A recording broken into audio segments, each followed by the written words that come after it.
Quando proteger um sistema significa salvar vidas? Quando a segurança de um computador vai além do mundo virtual? Quando defender equipamentos significa alimentar milhões de pessoas? A resposta é simples: quando cibersegurança se torna uma paixão. E é isso que acontece todos os dias na Trend Micro. Para nós, segurança digital é mais que tecnologia e ciência, é a nossa vocação.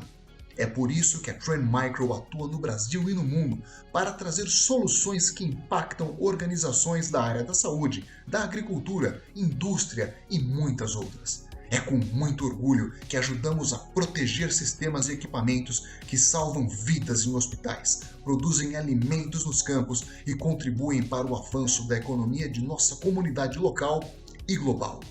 Essa é a nossa missão. Essa é a nossa paixão. Trend Micro, protegendo seu mundo conectado.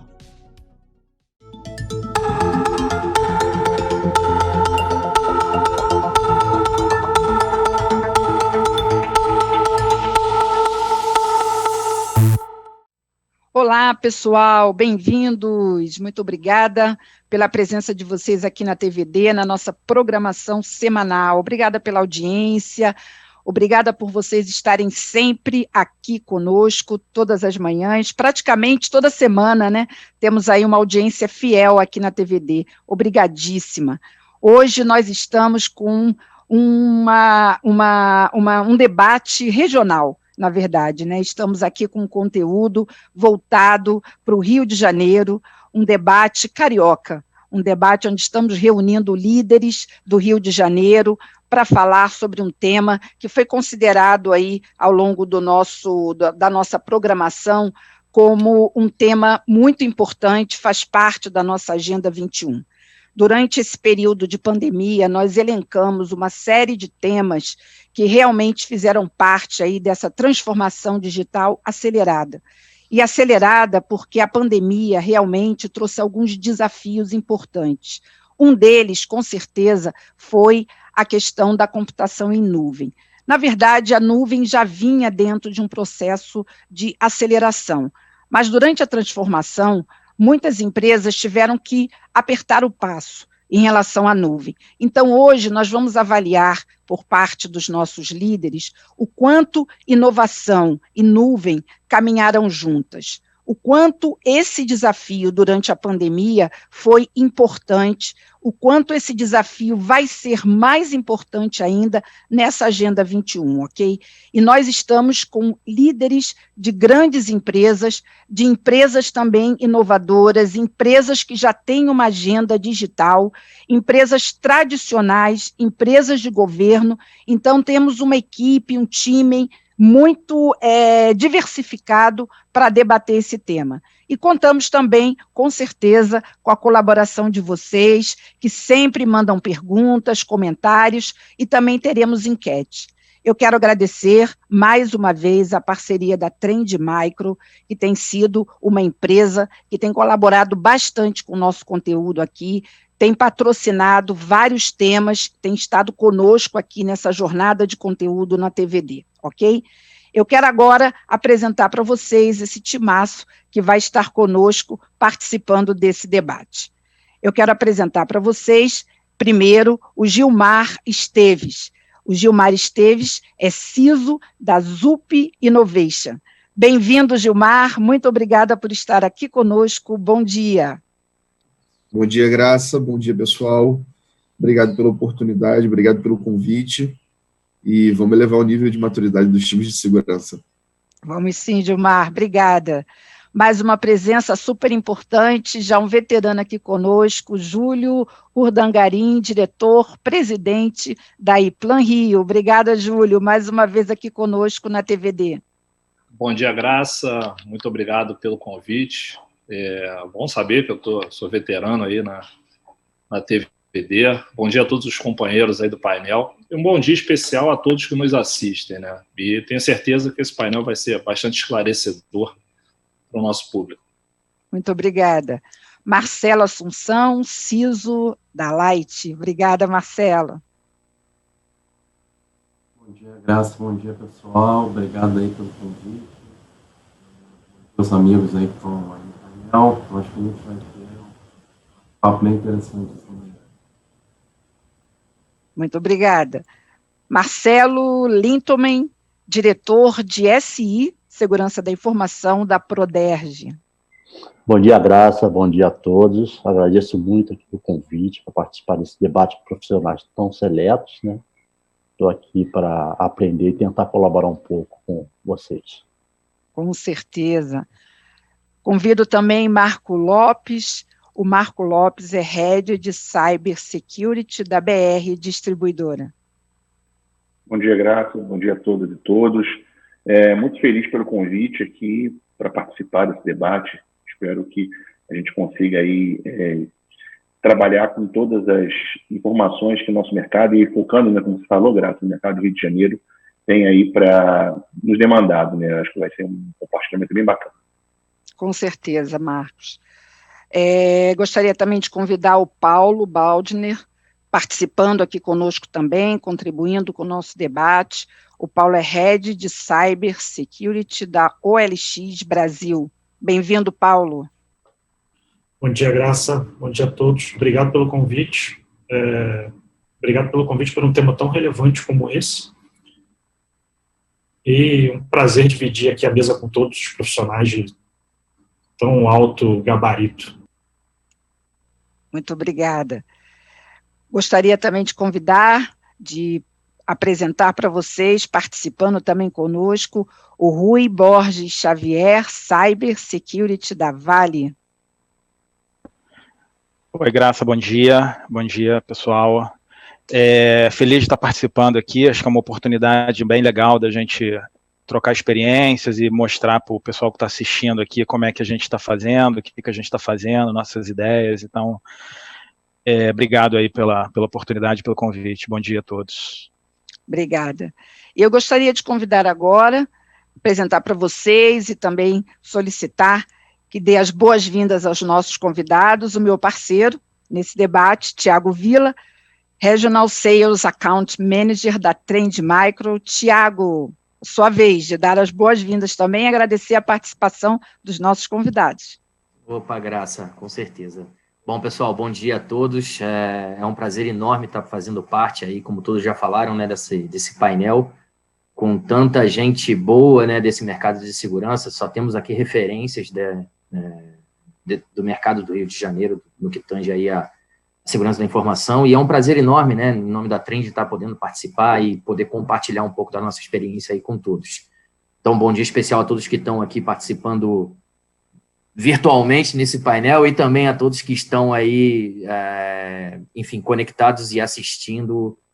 Eu tenho certeza de que vai ter muita ideia, muito insight interessante para ser aproveitado aí por todos. Então, fiquem à vontade, né, mandem perguntas, enfim, a gente está aqui exatamente para poder debater e tentar extrair o melhor de ideias em relação a um tema tão importante.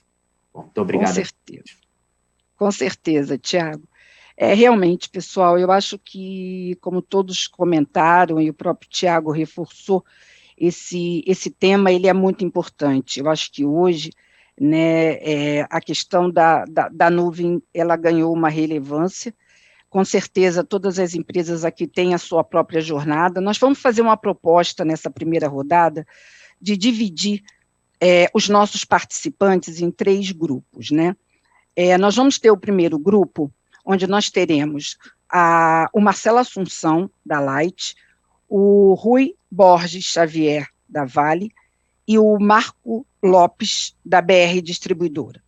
3 empresas tradicionalíssimas, né, empresas com a Light centenária, a Vale uma empresa também com vários anos de atuação, a BR também. Depois um segundo grupo, com empresas, né, voltadas para a área de governo, e Plan Rio, Proderj, aí sendo uma empresa apoiando bastante a área de governo, e um terceiro grupo com a CISO, com a ZUP Innovation, uma empresa com uma pegada bastante digital, e a OLX. E nós vamos fazer essa divisão justamente para a gente avaliar qual é o impacto da nuvem e da inovação nesses modelos de negócios. o quanto que a nuvem ela está relacionada a esses modelos, a esses negócios, à inovação, a essa relação com o legado, e eu acho que isso vai ser importante para contribuir com essa avaliação. E vocês na plateia, enquanto isso, vão responder a nossa enquete. Olha só que enquete interessante a gente vai deixar no ar. Essa é a nossa primeira enquete. Qual o percentual de dados aproximado de nuvem na sua empresa? Você vai responder essa pergunta. Vai estar no ar os seguintes percentuais: 100%, 70%, 50%, 30% ou 10%, tá bom? Então, enquanto a gente avalia aqui no nosso debate com os nossos participantes esse impacto, vocês aí na nossa plateia vão respondendo a essa enquete, ok? Então, vamos lá, na nossa primeira rodada, eu vou começar com o grupo 1. Marcelo Assunção, CISO da Light. Marcelo, hoje o processo de inovação, eu acredito, você pode até contestar, depende da cloud, né? Cada vez mais, é como se, até a gente brincou um pouquinho aqui quando a gente estava alinhando essa pauta, quase como arroz e feijão. É possível inovar sem nuvem? A nuvem, ela dá essa escala. Qual é o papel da nuvem nesse processo de inovação? Vamos ouvir um pouquinho você e ouvir um pouquinho como é que está esse processo na Light. Conta para a gente. Eu acho que sem dúvida, né? Principalmente pela velocidade estão tomando, né, das jornadas que a gente está enfrentando, sem dúvida a gente vai ter que lançar a mão aí de recurso em cloud para poder ganhar escala, né, ganhar agilidade, né, e aí não só a parte de segurança, né, principalmente usabilidade, enfim, isso é uma realidade, acho que cada vez mais frequente, não só nas empresas, mas no dia a dia das pessoas, né. Não diferente, eu acho que das outras empresas, a gente também está nessa jornada aí,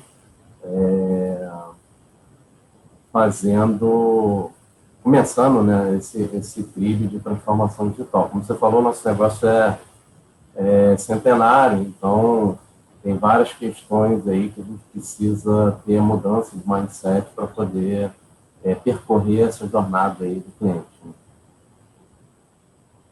Agora, só para complementar, num período como a gente viveu, onde todas as empresas sofreram impacto esse ano, acelerou esse processo para uma Agenda 21, essa questão da nuvem, ela sofreu alguma alteração ou ela permaneceu na sua jornada natural, no seu cronograma natural?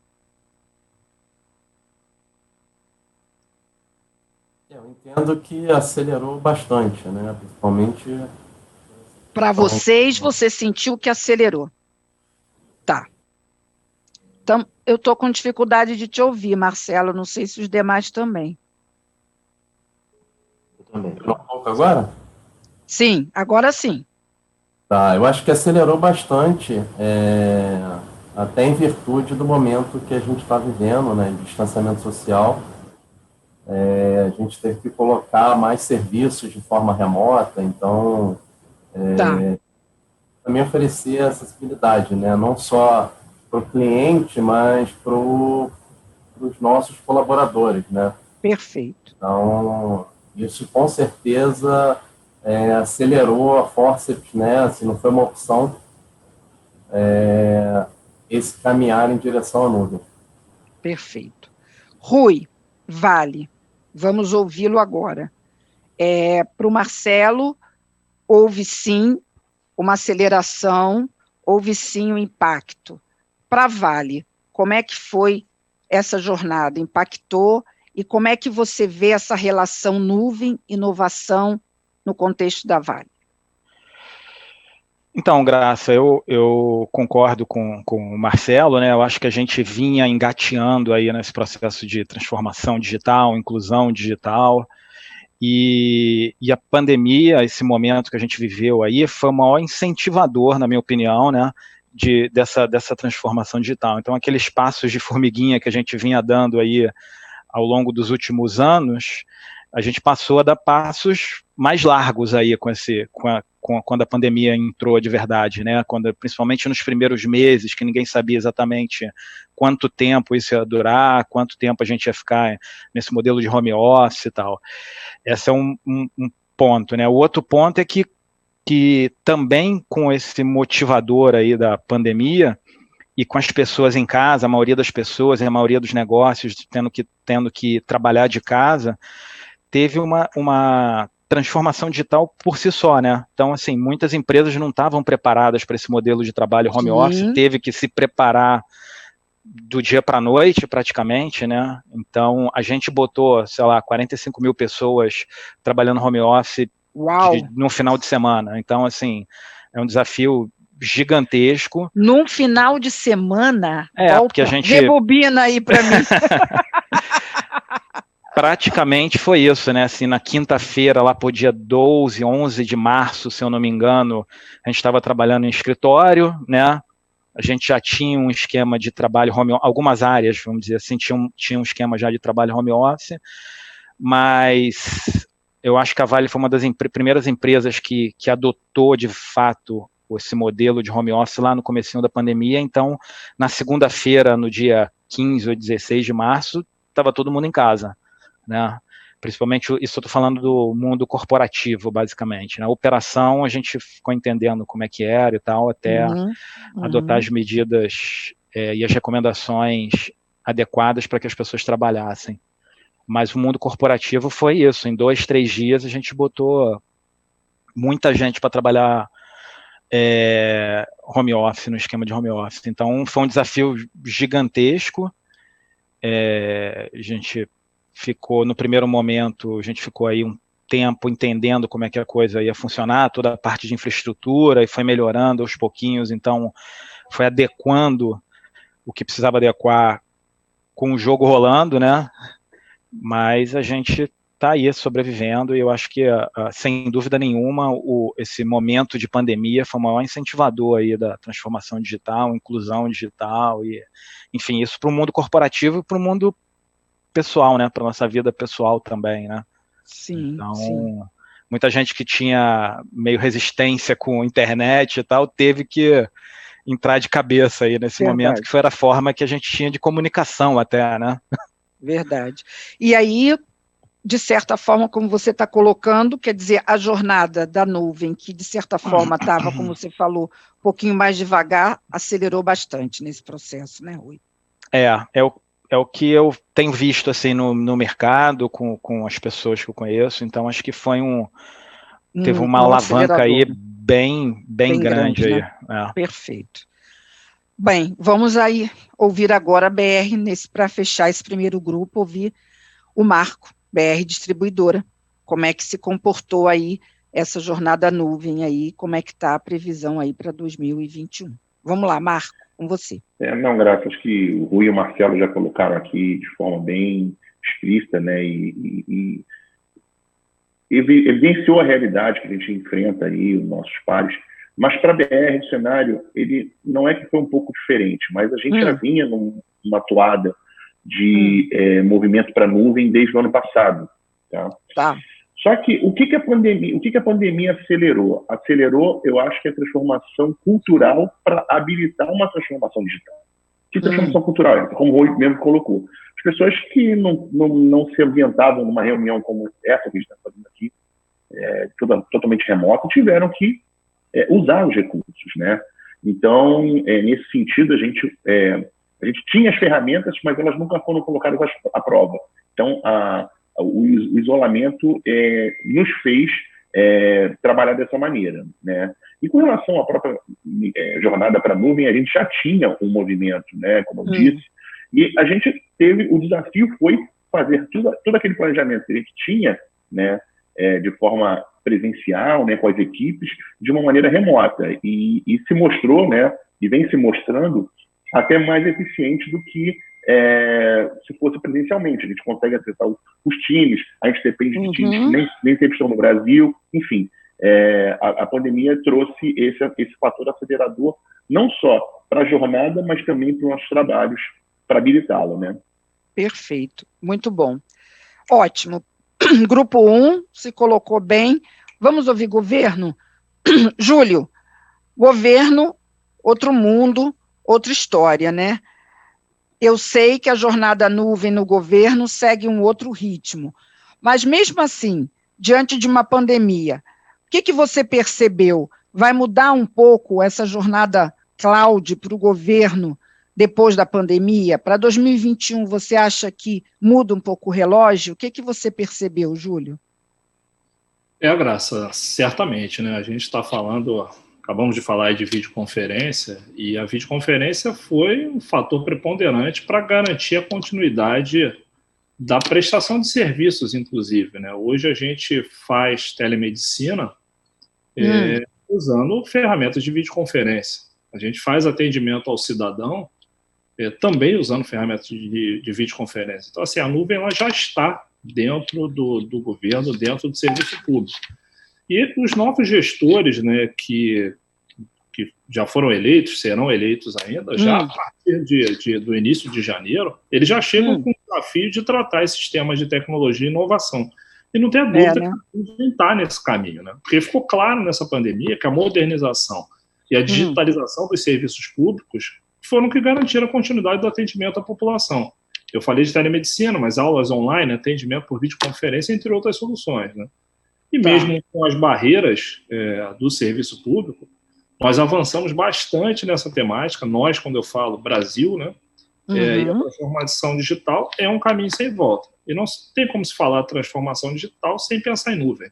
Então, penso que esse é o caminho, e cada vez mais a nuvem, que hoje já faz parte do serviço público, ela vai continuar penetrando cada vez mais e tendo uma participação maior até do que já tem hoje.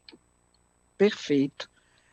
Marcelo, para você eu queria fazer a seguinte colocação, quer dizer, como é que você entende que o modelo nuvem, né, dentro do trabalho da Proderj, ele pode facilitar a inovação para o Estado? Quer dizer, como é que isso pode mudar depois de uma experiência como a gente está vivendo dessa pandemia? Quer dizer, o que você acha que pode ser aí um divisor de águas nesse modelo, né, depois dessa experiência? O que pode mudar aí na tua visão? Então, Graça, os movimentos do Estado realmente eles são mais lentos, né? Eu acho é difícil a gente acompanhar a velocidade dos avanços tecnológicos, né? E ainda em relação à nuvem, existem ainda algumas restrições, né? Em definições quanto à utilização de nuvem para governo, né? E as nossas aquisições são baseadas no governo na Lei 8666, que não nos dá tanta flexibilidade, né?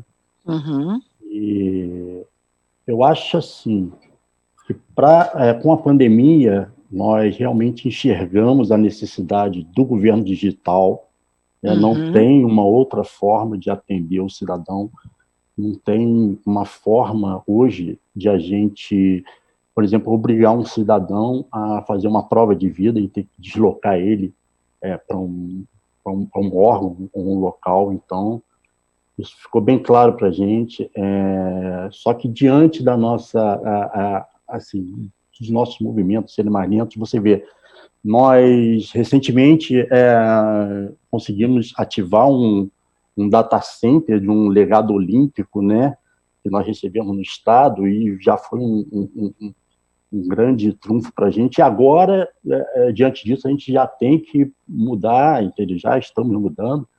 Então, assim, entendemos claramente a necessidade desse governo digital, mas estamos cientes também que a velocidade do Estado não é uma velocidade igual do setor privado.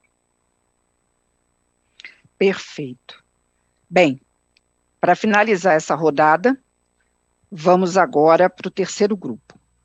Vamos ouvir Paulo, OLX, né, compondo aí esse grupo que tem uma um estilo aí, uma formação DNA mais digital. Como é que está aí essa relação nuvem, digitalização nesse DNA aí da OLX? Pessoal, bom dia. A OLX é uma empresa que ela surgiu em 2011, é uma joint venture entre o Bom Negócio e a OLX. Em 2011, nós éramos uma empresa, vamos dizer assim, inovadora, mas chegamos ao mercado trazendo uma transformação digital, saindo de um negócio basicamente realizado no papel, que era o anúncio no jornal, e digitalizando isso de uma forma mais eficiente, onde você consegue hoje encontrar o que você busca, ao invés de ficar lá no jornal A, B, C, D, G, geladeira, enfim. A nossa como uma empresa que já surgiu realizando transformação digital, a nossa jornada para a nuvem, ela foi muito tranquila, e eu digo que ela foi uma jornada, inclusive, dirigida pelo negócio, né? Uhum. Então, hoje a OLX é uma empresa 100% nuvem, é uma empresa que já utiliza as boas práticas de computação em nuvem, vamos dizer assim, já realiza já pensa no produto em nuvem, pensando também em escalabilidade, elasticidade, alta disponibilidade, enfim. E agora, com a aquisição do Grupo Zap, a gente reforça mais ainda esse ponto que a transformação digital ela só ocorre com esse suporte da nuvem, né? Enfim, é um posicionamento que a OLX tem desde o seu primeiro dia de fundação, que é realizar a transformação digital, utilizando hoje os recursos disponíveis para a agilidade dessa transformação. Então, para você, e essa questão que eu vou deixar aqui pipocando para começar a abrir o debate, esquentar o debate, para você, inovação é igual nuvem. Para você, a inovação depende de estar em nuvem. Vou começar a apimentar, vou começar a cutucar, vou começar a jogar, deixar a bolinha quicando na área. Vamos ver, Leia, se mexer aí com o pessoal, vamos ver se vai começar, as mãozinhas vão começar a se agitar. Vamos lá, Paulo. Eu digo que... O que você acha dessa minha frase instigante? A plateia também vai começar a mandar comentários. A transformação digital, ela ocorre porque existem processos ágeis e que a nuvem torna esses processos menos... Existe um atrito menor entre o que você pensa para um produto e o que você entrega para o mercado. Antigamente se pensava muito no produto mais com a cabeça de quem fazia, e hoje se pensa muito mais no produto com a cabeça de quem necessita dele. A nuvem, ela é um acelerador dessa transformação digital. Eu digo que se nós não tivéssemos nuvem, vamos falar de 20 anos atrás, as transformações digitais elas ocorreriam, porém, num tempo maior, ou com muito mais atrito para que você conseguisse entregar algo de valor para o seu cliente.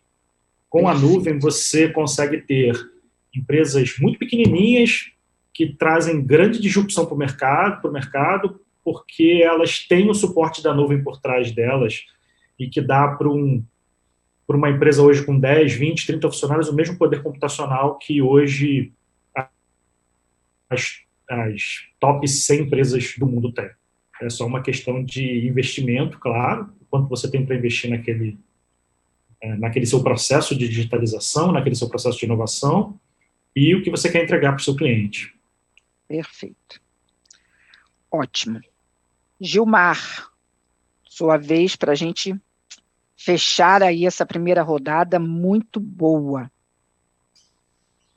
Bom, talvez para a gente seja um pouco mais simples, né? Dado que a ZUP nasceu um ano depois da OLX, que o Paulo falou, foi em 2012, e a gente já nasceu na nuvem. Exato. Então, todo o processo de aceleração, ele certamente é mais simples, é mais claro, principalmente quando a gente fala de MVP, quando a gente fala de teste de novas tecnologias, ele é infinitamente mais simples. Em compensação, diferente talvez de alguns colegas, eu acho que a nuvem ela traz um risco de exposição absurdo, né? Porque basta um erro de configuração para você colocar todo de alguma maneira vulnerável. Então, penso que ela realmente acelera, ela consegue entregar o que se propôs, e principalmente quando a gente direciona efetivamente para inovação, para testes, para pequenas entregas ali, e principalmente entregas de valor e não de tecnologia, e você acaba abstraindo até uma boa parte da sua operação, né, que é a parte de infraestrutura e tudo mais, você acaba transformando ela de uma outra maneira. Perfeito. Gente, chegamos, num ponto fundamental. Agora vamos começar, há quase um consenso em relação a jornada da nuvem foi acelerada com a transformação, que, de certa forma, também foi acelerada com a pandemia. Eu acho que essa pergunta que eu fiz, obviamente, esquenta um pouco, e nós temos aqui os pontos e os desafios que o próprio Gilmar já meio que deu um insight aí. Eu quero trazer um pouquinho a galera que está nos acompanhando pela internet, e quero um comentário do Tiago Vila também, antes da gente começar a entrar nos pontos de desafio. Quem está nos acompanhando aqui é o Ricardo Capozzi. Bom dia, pessoal, mais um excelente evento e momento de reciclar o aprendizado. O Eric Martins também está com a gente aqui, bom dia, pessoal, e o Marcos Riso diz, um debate na beira da praia, sensacional. Grande Gilmar, trabalhamos juntos na Net Center, um prazer estar acompanhando vocês. E o Alexandre Bonassa diz o seguinte, pessoal, concordo com tudo, mas deixo aqui uma pergunta para a segunda rodada. A nuvem é fantástica, está relacionada sim com inovação e transformação digital, mas como vocês estão gerenciando o legado? Como estão monitorando a nuvem? Como é que está a questão da visibilidade? Como é que estão controlando a cloud e as multi-clouds? Calma, Bonassa, nós vamos falar de tudo isso agora. Vila, comentários sobre essa primeira rodada? O Bonassa está nervoso aqui. Exato, Ele já quer que a gente comece a falar dos desafios. Calma, Bonassa, segura Bonassa, aí um fica por aí que a gente vai falar exatamente sobre isso. Fica por aí, cola aqui na gente, não vai embora que a gente vai abordar isso. Uma coisa só que eu gostaria, eu acho que, na verdade, assim, é mais destacar, né, o Graça, que foi muito bem colocado, eu acho que até por todos, que, enfim, todo mundo já estava num processo, né, todo mundo já estava dentro de uma jornada, e aí a gente teve algumas características do ano de 2020, principalmente, na verdade, a pandemia, que forçou algumas atividades a acontecerem. Como o Rui falou, poxa, em 5 dias, sei lá, eles colocaram uma empresa do tamanho da Vale no teletrabalho. Júlio também tem um desafio completamente diferente, que eu acho que é um dos desafios mais interessantes aí, não da jornada, sim, mas assim, como é que eu consigo trazer toda uma cidade, evitar aglomerações e ainda assim continuar a prestação de serviço que é necessária.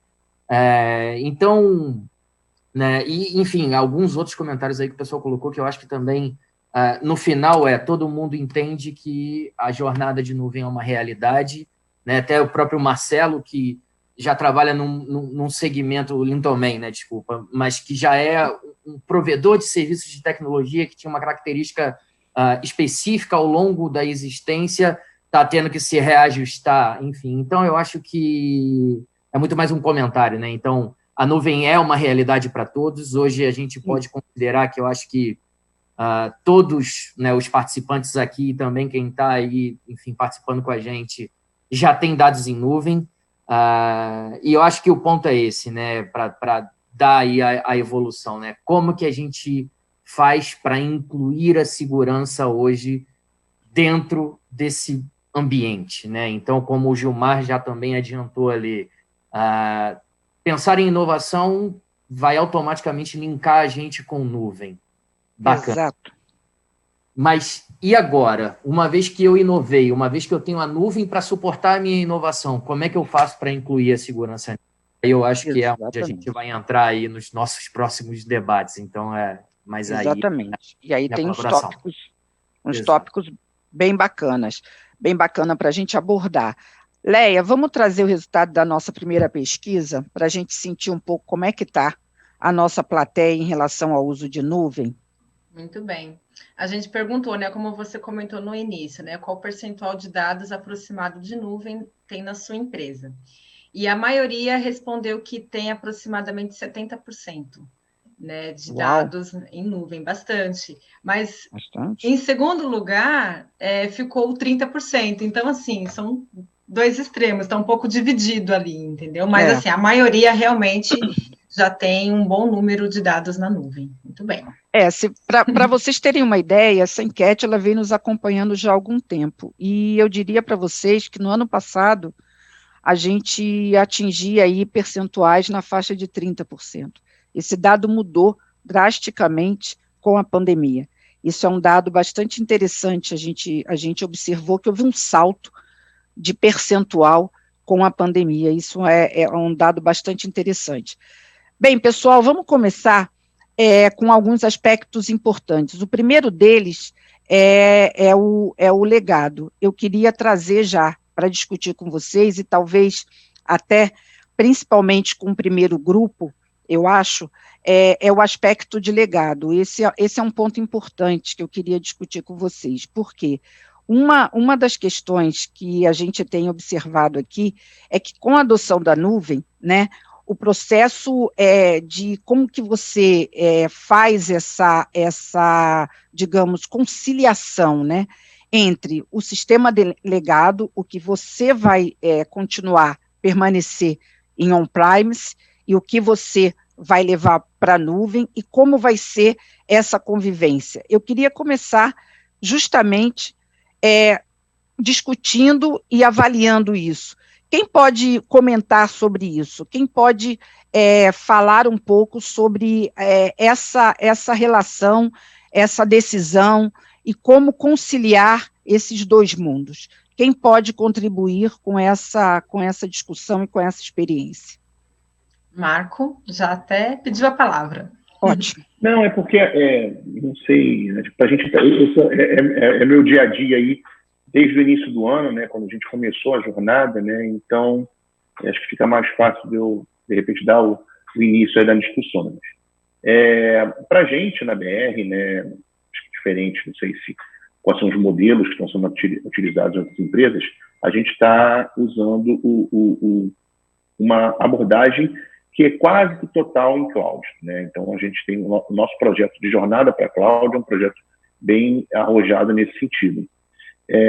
O que a gente vem enfrentando de problemas é nesse meio tempo, né? Enquanto a gente está no gerúndio migrando, né? E tem coisas que serviços já estão disponíveis em infraestrutura de nuvem, outros que ainda não estão. Então, os desafios são desafios que tocam muito na operação dessa infraestrutura. Tá? Onde eu quero dizer? A gente tem realmente pessoas se habilitando para operar uma infraestrutura em nuvem, né, porque é um chavão, né, o perímetro muda, enfim, tanto para as administrações da infraestrutura quanto também nas questões de segurança, mas também a gente tem um modelo para ser suportado ainda o on-premise, com toda a arquitetura já mais ou menos bem definida. Então, o que a gente tem de desafios é trocar essa turbina com o avião voando, né, ter o pessoal realmente ali disponível para poder sustentar tanto uma operação já em nuvem, que demanda desafios que vão ser melhor explorados aqui para frente, mas são grandes desafios, realmente a perspectiva é outra, e tendo também que suportar esse processo ainda on-premise. Então, para a gente não é uma escolha, é sim um momento que a gente vai passar, espera passar de forma bem rápida, mas que a gente tem convivido com esse cenário. Então, traz bastante desafios, realmente. Quem tiver curiosidade, a gente pode depois conversar melhor e com mais detalhes. Perfeito. Mas alguém pode contribuir com essa parte do legado, de como fazer essa convivência, o quanto isso tem desafios do ponto de vista também de segurança? Bom, vou falar um pouco da minha experiência de vida, né? Efetivamente, não da Ótimo, atual, Gilmar. acho que faz um pouco de sentido. Eu já trabalhei em alguns projetos com o Marco no passado. A gente já até tinha um pouco de interação na parte de pagamentos, mas eu trabalhei nos dois mundos e eu trabalhei durante algum tempo em startups, inclusive, que começaram no on-premise, começaram no colocation e depois elas viraram para cloud. E aí foi bem o que o Marco falou. Você não consegue virar todos os workloads de uma única vez, porque o perímetro muda, a forma de monitorar muda. Eventualmente, uma série de tecnologias que você investiu em capacitação, em tempo, elas não funcionam da mesma maneira na cloud e, quiçá, funcionam dependendo da cloud que você escolhe. Esse é o primeiro ponto. Então, a gente virar pequenos silos para a nuvem e ir capacitando as pessoas, para mim, é a melhor experiência. Eu já tive as duas, eu já tive essa, e eu já tive também fazer o as-is, que é literalmente migra a tua infraestrutura por um motivo até de contrato, né? Não vamos renovar o contrato, vamos migrar tudo para a cloud da maneira que existe agora, e de lá a gente vai atualizando os workloads.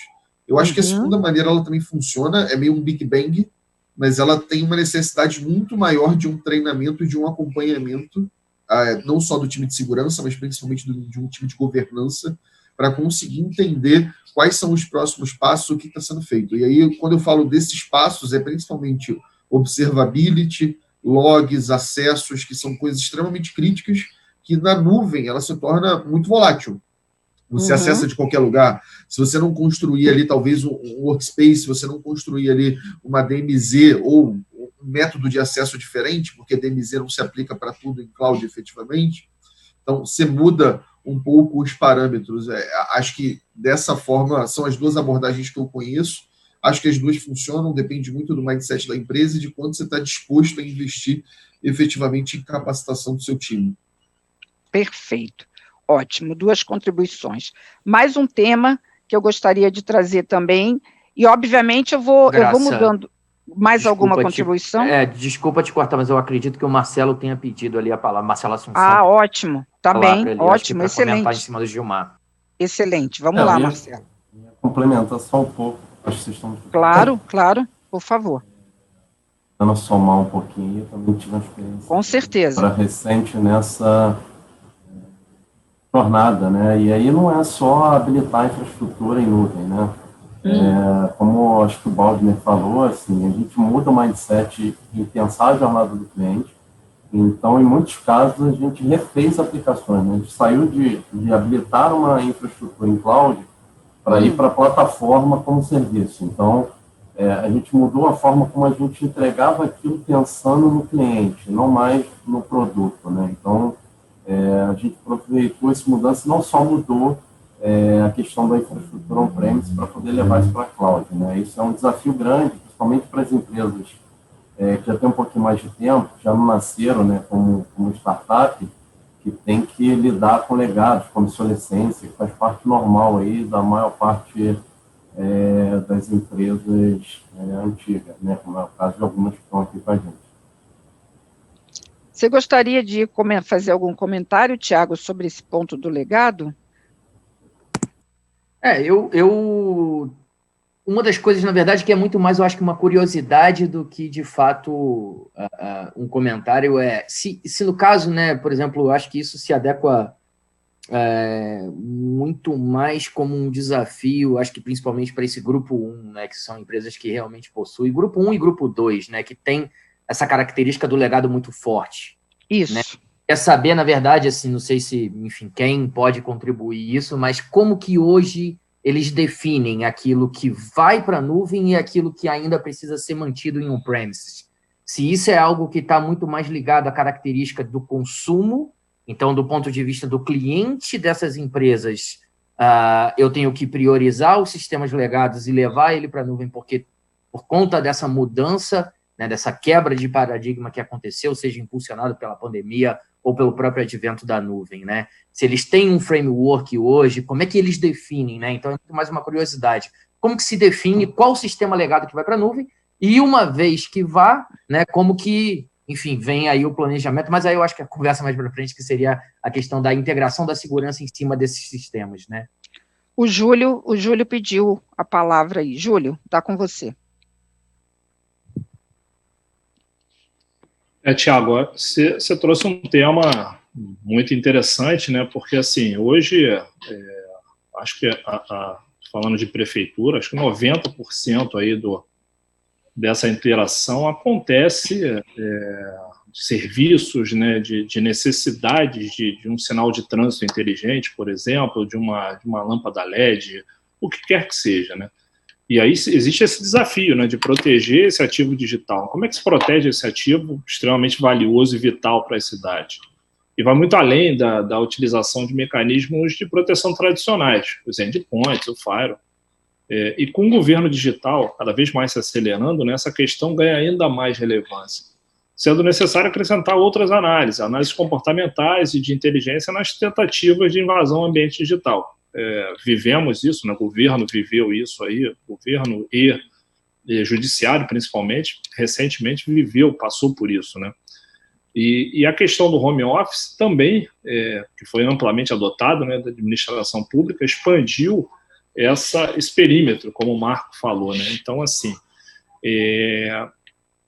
a questão da gente conseguir garantir a segurança é fundamental numa questão dessa, né? Não tem como falar transformação digital sem considerar essa temática de segurança, observando todos aqueles princípios: disponibilidade, integridade, confidencialidade e principalmente a autenticidade dos dados e informações. E aí você tocou num ponto importante, que é o seguinte: como é que se decide, né, em relação ao legado, o que vai, o que fica? É só a camada de infraestrutura? Não, é um conjunto de fatores, né? É óbvio que num serviço público a gente tem a figura do gestor da informação, que é o gestor do negócio.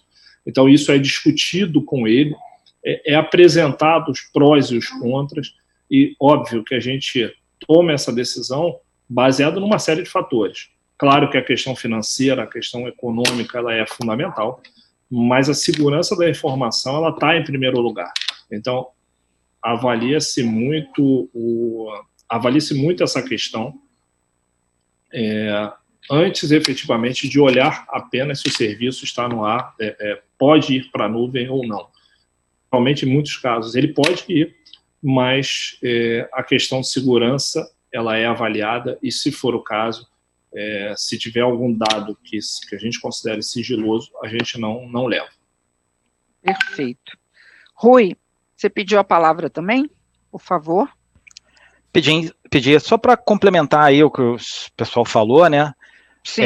Assim, eu acho que esse é o maior desafio, né, para as empresas que têm legado às empresas antigas, né? As empresas novas que já nasceram no mundo digital, enfim, não tem muito essa vivência, esse problema, mas assim, a gente que já está há muito tempo no mercado, que as aplicações quando foram desenvolvidas, ninguém pensava em nuvem, né?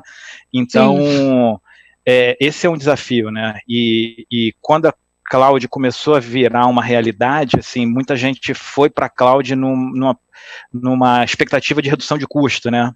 Então, você ia para a cloud porque era mais barato, né? E aí, com o tempo, isso a gente experimentou, a gente percebeu que se você fizer um copy-paste, copiar do on-premise e colar lá, às vezes fica até mais caro na cloud. Então, não é uma realidade absoluta. E aí, como que a gente fazia com o legado? Então, isso virou uma grande questão, porque a cloud é mais barata, sim, quando você ajusta ali os parafusos e adequa a aplicação para funcionar em cloud.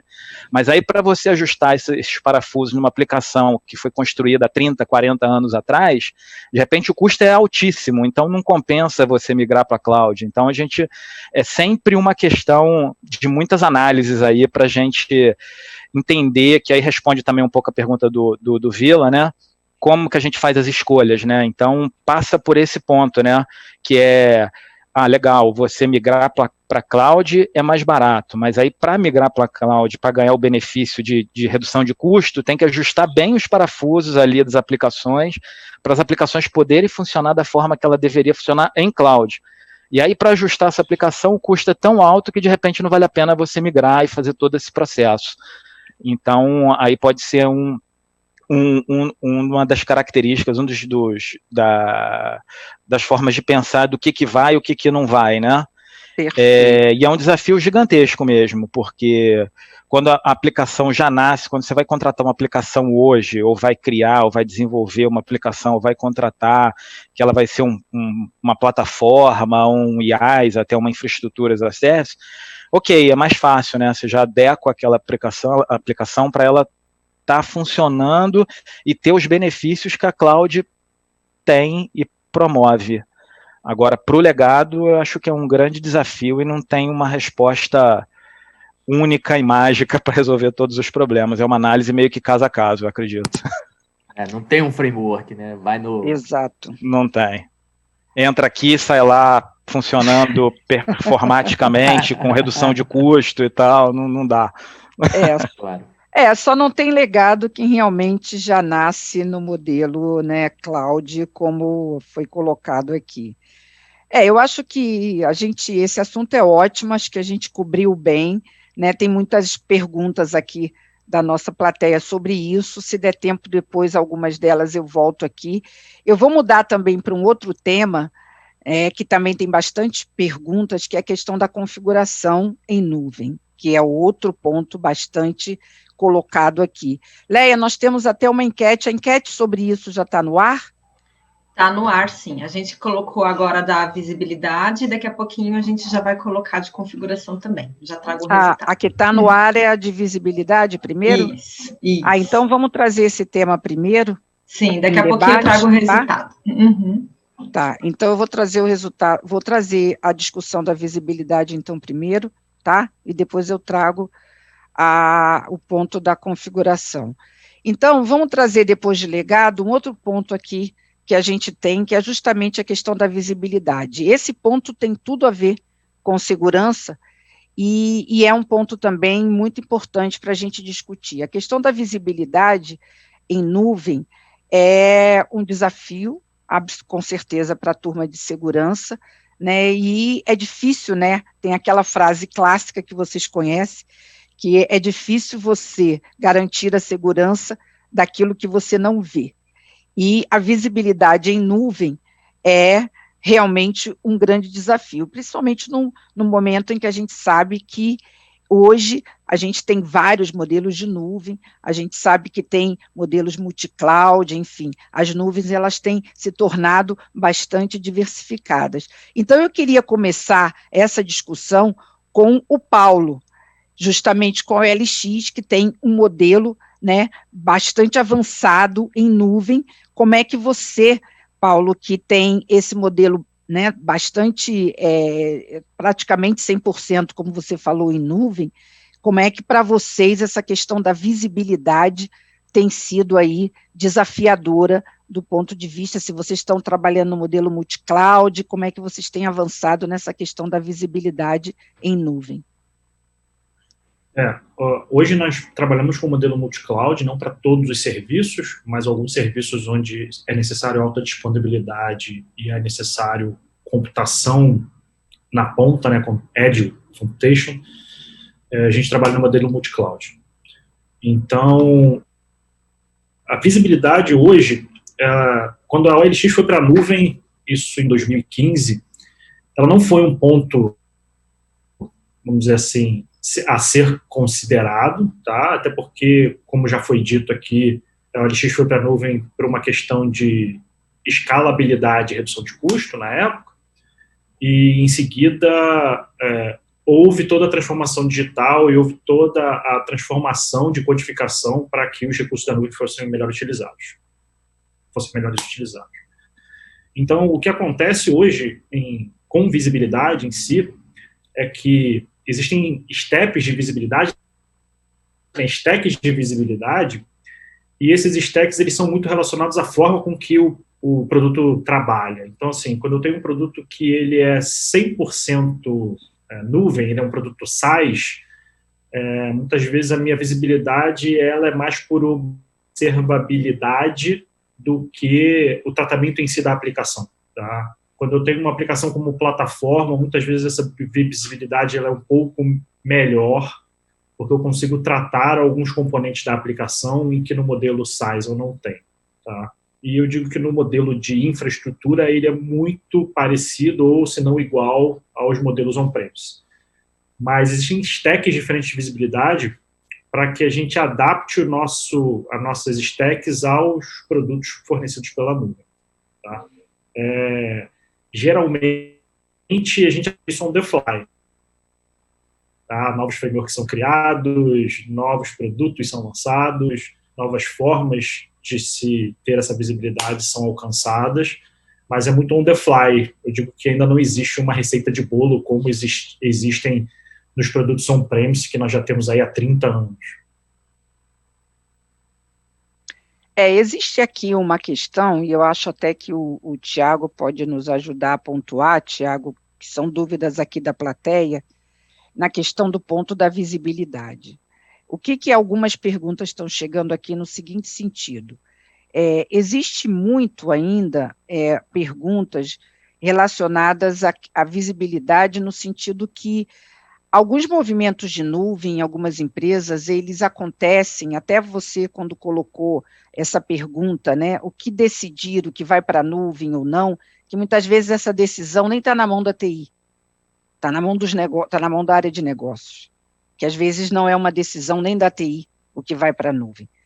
E que muitas vezes a área de tecnologia e a área de segurança nem tem a visibilidade total do que muitas vezes está na nuvem. Então, o conceito da visibilidade do que está em nuvem é um pouco relativo. Então, assim, o que é a visibilidade quando a gente está falando de nuvem, Tiago? Tem a visibilidade do ponto de vista da visibilidade da nuvem, mas também tem essa questão de enxergar realmente tudo que está na nuvem, entendeu? Tem perguntas aqui relacionadas a isso também, que é a história do Shadow IT. Então, eu queria que você antes também explicasse um pouco isso, entendeu? A necessidade de realmente hoje ter uma visibilidade de tudo que está efetivamente na nuvem, entendeu, Tiago? Tem essa questão também aqui surgindo por parte da plateia.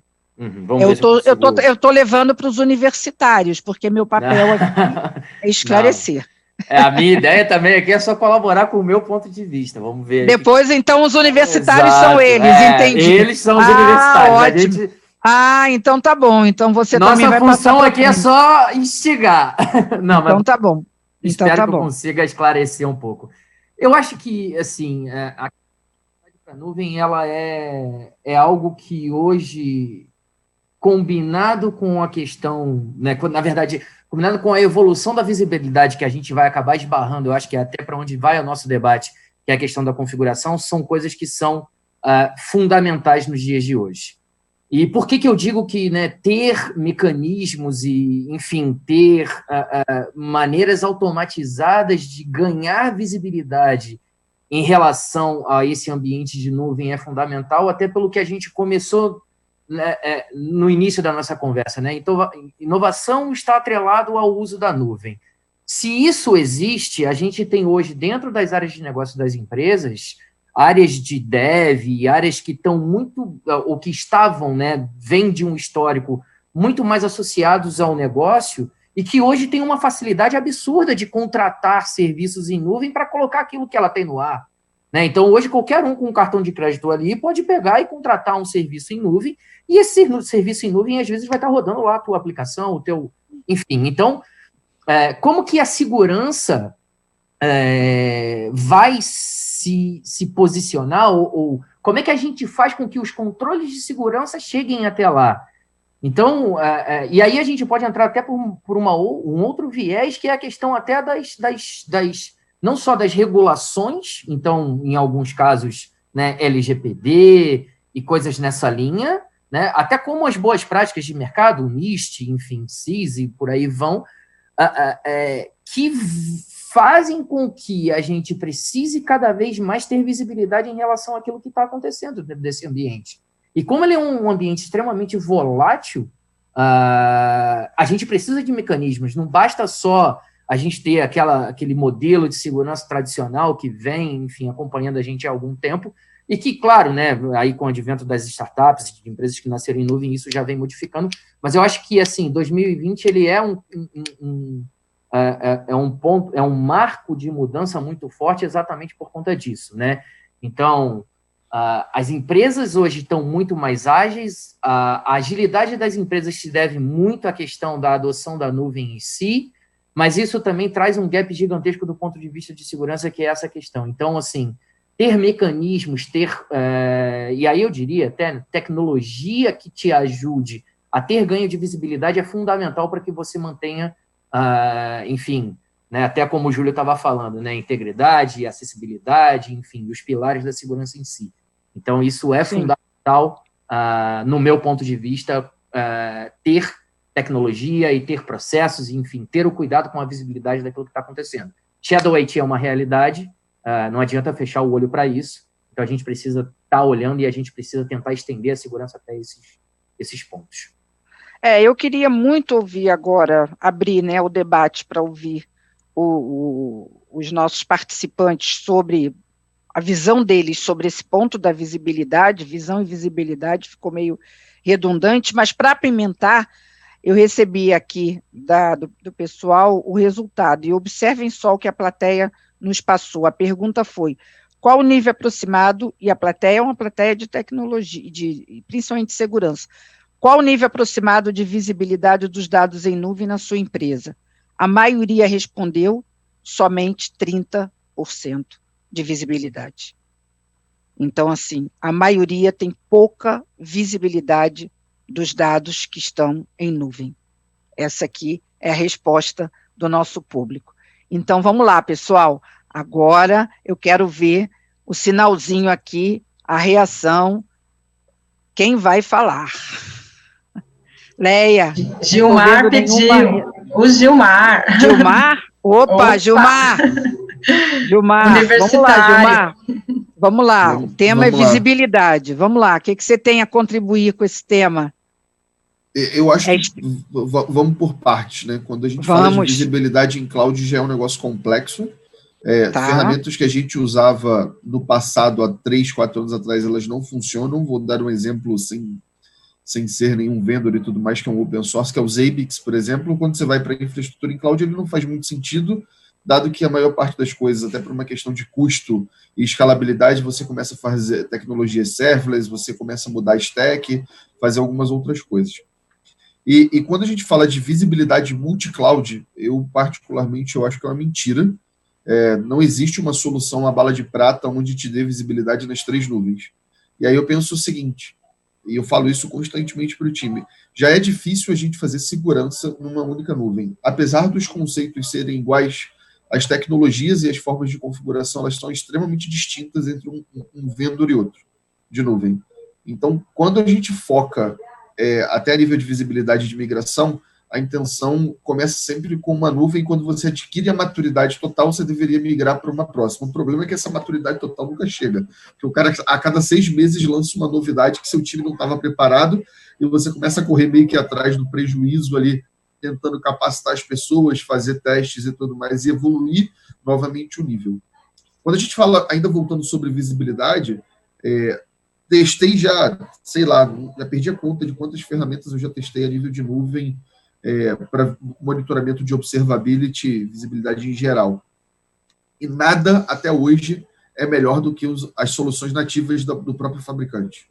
Então, a AWS tem soluções excelentes para os serviços dela em nuvem, o Google a mesma coisa e o Azure a mesma coisa. Então, não existe uma bala de prata. Eu acho que a gente tem que primeiro escolher qual é o vendor, depois tentar descer no nível de detalhe, de parceria, de estudo do time em relação à visibilidade dessas aplicações e dessa estrutura dentro do próprio vendor. Não, na minha opinião, é dessa forma que deveria funcionar. Pelo menos é isso que eu pratico. E sobre a questão do desafio em si da visibilidade, o quanto que ela é importante, e do fenômeno do Shadow IT, o quanto que isso desafia a área de segurança. Gostaria de ouvir também um pouquinho esse fenômeno. Muitas perguntas aqui chegando, o quanto que para vocês da área de segurança o fenômeno do Shadow IT é desafiador. Quem pode contribuir também com essa questão? Vamos esperar aqui. Rui, Marco. Depois Marcelo. O Marco também. E o Marcelo. Isso. Vamos lá, Marco. Assim, na verdade, o Shadow IT, né, o que, na verdade, o termo traz, né, é algo que você desconhece, né? E, por si só, isso já é quase que uma questão de caça de gato e rato, né? Então, é difícil, porque realmente hoje, né, tem a questão até que o Vila colocou, de você poder colocar ali, acessar um serviço em nuvem, pagar com o seu cartão de crédito, é muita coisa de graça. Quantas planilhas as nossas empresas, eu coloco aqui no plural de fato, não estão lá no Google Docs, né? Enfim, o que a gente realmente não tem esse controle, é muito difícil. Como o Gilmar colocou, realmente é uma busca quase que de... eu entendo, né, o Share do IT, ele passa por uma questão de conscientização da empresa em termos do que compartilhar e o que não pode ser compartilhado. Sabe? Então, assim, é um trabalho realmente que você tem que operar ali na camada 8, né, na camada das pessoas, enfim, que você tem que... É um trabalho de todo dia, é um trabalho realmente repetir, de que, de fato, realmente a gente tem coisas que não podem ser colocadas, expostas, enfim, que isso compromete não só a empresa, mas também como o profissional e a pessoa, né? Enfim, a gente não consegue nem desassociar mais isso. Então, eu entendo que o que pode ser mais efetivo no que diz respeito a endereçar problemas de Share do IT é o trabalho no nível de elevar a consciência das pessoas, das empresas, no que diz respeito à segurança. Perfeito. Eu tenho aqui, acho que na ordem, Marcelo, e depois o Rui também pediu a palavra. Marcelo.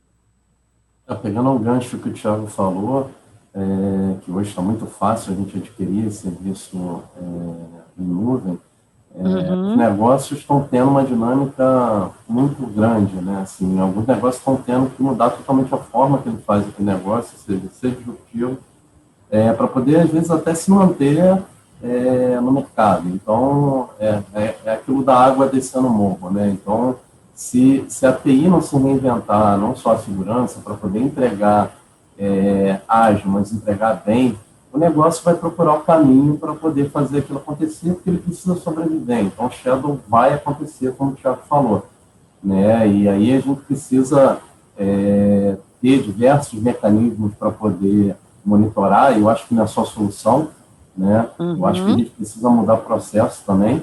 Então, né, experiências passadas aí que a gente fez muito efetivo foi se aproximar muito do financeiro, de suprimento, porque, naturalmente, sendo por cartão de crédito, o processo de compras tem que acontecer, né? Então, quanto mais antenadas essas áreas estiverem junto da área de segurança para poder tentar identificar isso na origem, a gente consegue tratar isso melhor. E não adianta só identificar, né? Por trás tem que ter uma TI ágil, com controle, para poder rapidamente entregar aquela necessidade que o cliente precisa. Ou seja, o cliente diz o que ele precisa e a TI diz o como, né? A segurança é o como. Perfeito, excelente. Rui, sua contribuição também nesse ponto aí, nesse tópico.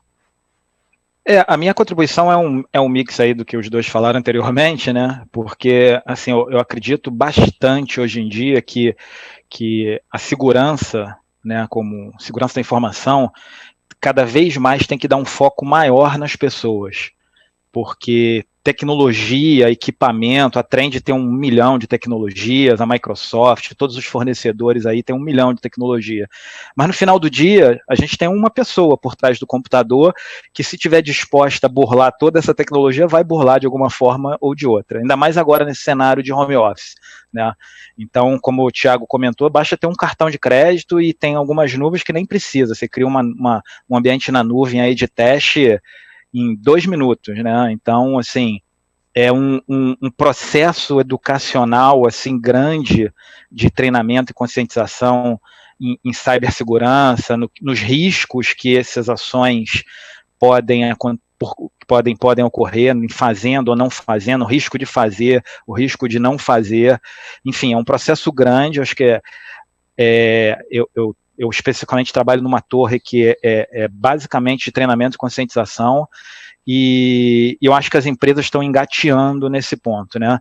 Por outro lado, e aí, voltando para o Shadow, né, que é a origem da pergunta, tendo usuários bem treinados e entendendo os riscos de um shadow na companhia, eu acho que isso minimiza. Isso também não quer dizer com isso que você não precisa investir em tecnologia. Tem que ter tecnologia também disponível, que foi um pouco o que o Marcelo falou, né? A TI tem que se reinventar, tem que ser mais ágil, tem que estar com os processos azeitados para poder devolver para o negócio de uma forma rápida, né, para que o negócio não sinta a necessidade de buscar um shadow. E também na tecnologia a gente também tem que monitorar, e aí é cibersegurança, né, a gente tem que ter o processo de resposta a incidente, monitoração cada vez mais rápido, né, para poder detectar uma situação, ou um incidente de segurança, ou um shadow, cada vez mais rápido, que eu acho que é isso que vai fazer total diferença no mundo que a gente está vivendo, né? Principalmente nesse mundo que está todo mundo de casa, que ninguém sabe o que o usuário está fazendo em casa com o computador, se está na VPN, se não está, como é que ele está acessando, o que ele está fazendo, né? É um desafio, acho que para todo mundo, no mundo, né? De uma forma geral. Com certeza, bem mais complexo. Perfeito. Mais um tópico super bem pontuado e explorado aqui por todos. Vou trazer mais um tema sustentado aqui por mais uma enquete que está no ar. Vamos falar agora sobre configuração. Durante os anos de 2018 e 2019, estima-se que mais de 33 bilhões de registros tenham sido expostos devido a fatores relacionados à misconfiguration. O Instituto Ponemon estima que cada registro perdido custe algo em torno de $150. Sendo assim, nos últimos 2 anos, os prejuízos causados por misconfiguration ao redor do mundo giram em torno de 5 bilhões. Nós temos uma enquete no ar que pergunta o seguinte: erros de configuração ainda acontecem na sua empresa muito? Sim ou não? Enquanto a nossa plateia virtual responde sobre essa questão, nós vamos passar aqui o nosso debate, dos nossos debatedores, falando sobre esse ponto, que realmente é complexo. Marcelo, o outro Marcelo Linton, vou voltar para você aqui, que ficou um pouquinho quietinho nessa rodada sobre visibilidade, falar um pouquinho sobre erros de configuração em nuvem, um grande desafio, né? Como é que você, Proderge, né, nesse trabalho de apoio aí, de desenvolvimento, né, na área de governo, em nuvem, como é que vocês trabalham nessas questões de configuração em nuvem? Como é que vocês atuam? Como é que vocês ajudam? Só para te dar um feedback, nós estamos aqui nessa jornada, né, fazendo essas lives e trabalhando e debatendo esse tema, algumas coisas que a gente recebe como feedback. A primeira, né, que realmente é um grande desafio, se encontra muito desconhecimento, falta de mão de obra especializada, de recursos, de principalmente recursos humanos em muitas áreas, tanto no setor público quanto no setor privado, para essas questões de configuração. E que muitos ataques em nuvem, muitos vazamentos de dados que acontecem em nuvem por erros de configuração, muitas vezes são realmente por desconhecimento e falta de recursos humanos especializados. Então, é um feedback que eu estou trazendo para você do que a gente tem escutado. Então, eu queria ouvir um pouquinho você sobre isso, Marcelo. Ok, Graça. Então, dando só um reporte anterior, colaborando aqui com o pessoal que já falou a respeito de visibilidade em nuvem, para o governo é um assunto crítico, tá? Nós possuímos um sistema legado baseado em mainframe, com dados críticos, tipo identificação civil, saúde, polícia militar, e precisamos sim avançar, mas com muito cuidado, né, em virtude da falta de agilidade característica das empresas públicas. Sim. Nessa questão de configuração, que você especificamente perguntou, realmente nós temos esse problema desse feedback que você falou. No governo do Estado, nós temos alguns problemas de recursos humanos, tá? sérios, inclusive, porque uma das características nossas lá é que a gente não consegue fazer com facilidade contratação de especialistas. A Lei 8.666, ela considera a terceirização de atividade fim quando o Prodege, por exemplo, quer fazer a contratação de uma mão de obra, né, de TI para nos ajudar. Então, temos, sim, muitos problemas de configuração, temos falta de recursos, sim, entendeu? Lutamos com isso aí a cada dia e é isso. Bom, temos essa posição trazida pelo Marcelo, mas que obviamente está trazendo, né, a visão do setor público, mas nós aqui temos ouvido esse feedback também de vários CISOs, enfim, e de vários profissionais e líderes do setor privado. Gostaria também de ouvir outros líderes sobre essas questões relacionadas à configuração. Vou trazer Paulo da OLX, que acho que não contribuiu muito na rodada anterior, e que tem também uma experiência grande de nuvem. É muito desafiador essa questão da configuração, Paulo, pela sua experiência em nuvem? O que você pode contribuir com a gente nesse aspecto? A postura que nós adotamos é que a nuvem ela nos traz alguns benefícios em relação à postura. Então, quando eu digo postura de serviços, né? Então, eu consigo, hoje, criar políticas na nuvem onde os serviços que nós utilizamos, eles só são deployados, eles só vão ao ar após seguirem uma série de normas e posturas. Mas eu também tenho, acho que o Gilmar tocou muito bem nesse assunto, é a questão da inovação dos produtos na nuvem. Então, novos produtos surgem todo mês tem um release novo, todo mês tem um produto novo, todo mês tem uma feature nova de um produto, e aí você tem que correr atrás da gestão da configuração dessa postura para esse novo produto. Tá? Então, é sempre um problema, porque a agilidade que a nuvem nos traz nos faz gerar uma série de recomendações e novas posturas para que esses produtos sejam deployados no menor tempo possível. Então, é um jogo de gato e rato. Uhum. Existem alguns produtos no mercado que eles conseguem suprir, vamos dizer assim, o 80-20, né? Eles suprem 80% dos nossos problemas, e o 20% que nos gestam são problemas muito pontuais e que nós temos que resolver, enfim, um a um, muitas vezes.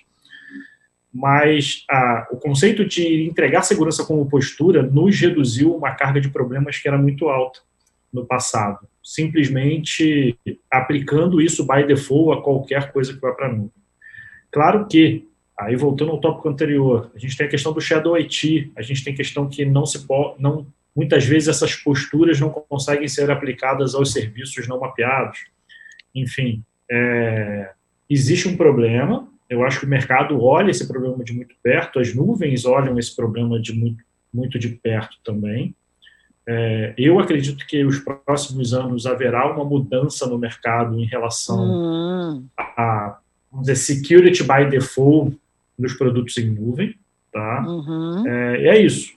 A forma com que nós tentamos diminuir esse tipo de problema, eu não digo mitigar, porque eu acho que qualquer um está suscetível a um problema hoje de segurança, por mais maduro que o seu processo seja, foi entregar o security by default, vamos dizer assim. A gente consegue eliminar 80% dos problemas numa camada que ela é uma plataforma hoje para os serviços distintos. Perfeito. Júlio? Não, acho que pegando um gancho aí do que o Paulo falou, né, o mercado hoje de nuvem, ou boa parte dele, trabalha com o conceito de responsabilidade compartilhada, né?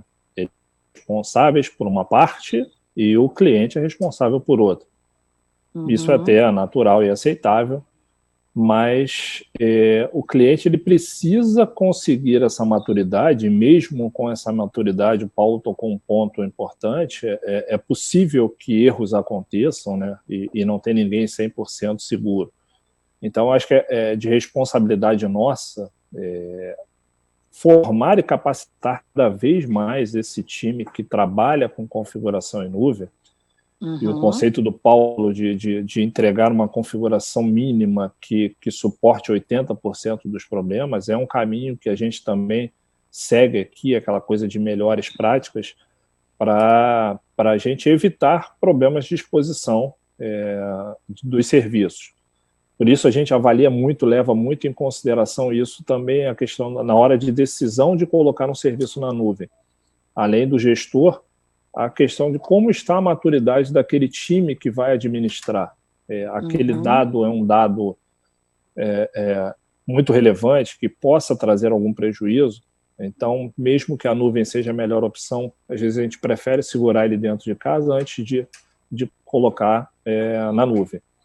Então, é fundamental, penso muito nisso, né, que a gente tenha que treinar o time tenha que ganhar essa maturidade para evitar ao máximo erros e riscos de configuração. Até porque o mercado, de fato, e não é nenhuma crítica ao mercado, muito pelo contrário, essa responsabilidade é compartilhada, ninguém consegue entregar 100% de garantia a partir do momento que tem um outro fazendo a configuração.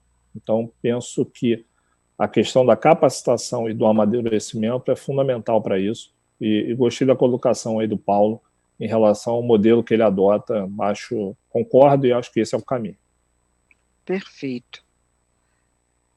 Tem aqui uma pergunta relacionada a isso. Eu vou começar, a gente está entrando aqui nos momentos finais, então algumas perguntas aqui do público, que obviamente a maioria eu já meio que inseri dentro do contexto das perguntas, mas algumas direcionadas eu vou trazer. Essa está direcionada para você, Rui, e tem a ver com esse tema, então vou trazê-la aqui.